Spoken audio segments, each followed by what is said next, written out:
Everyone says take the bank loan. The rates are lower, 1.3 to 1.5% versus 2.6%. That's more than 1%. And on a 500,000 loan, that's a lot of money going out the door. Obviously, take the lower one, right? But there's something that most people don't tell you, and it could lock you into a decision that you can't change. HDB loan has been 2.6% for over 2 decades. It's pegged 0.1% above CPF OA rate, while bank interest rates fluctuate. They are low right now, but they move with the market. In fact, in 2022, just a couple of years ago, it hit a new high of 3.85%. And depending on your bank loan package, there's usually an early repayment or redemption fee or change of tenure fee. While HDB loan allows flexible capital repayment or any changes in tenure for free. When you get a bonus or crypto airdrop, you can just log into HDB website and pay off. If you ever hit a rough patch and struggle with payments, HDB is generally more understanding. They'll bring you in for financial counseling and work with you to find a solution. A bank, they also have their own process, but it's a very different conversation. That being said, HDB will still evict you if the short-term solutions don't work.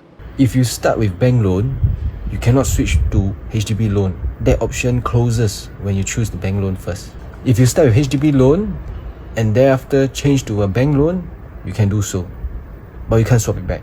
And here's the part that really matters. When you take a bank loan, you need to prepare a minimum of 5% cash as the down payment.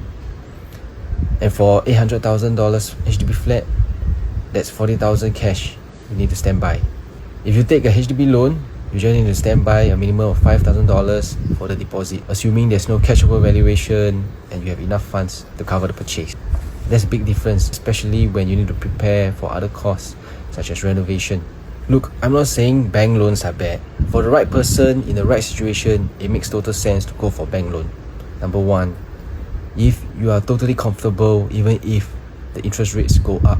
And number two, if you have enough cash and funds on hand to pay for your housing, especially the 5% down payment, and any other costs such as the stamp fees, legal fees, you can consider to take the bank loan to reduce your interest outlay. However, I do know there are people who prefer stability.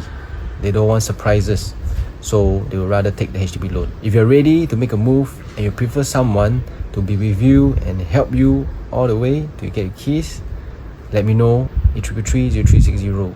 And if you found this useful, share it with a friend who's buying their first flat. I'm Lucas from The Proud Guide. Hope to see you soon.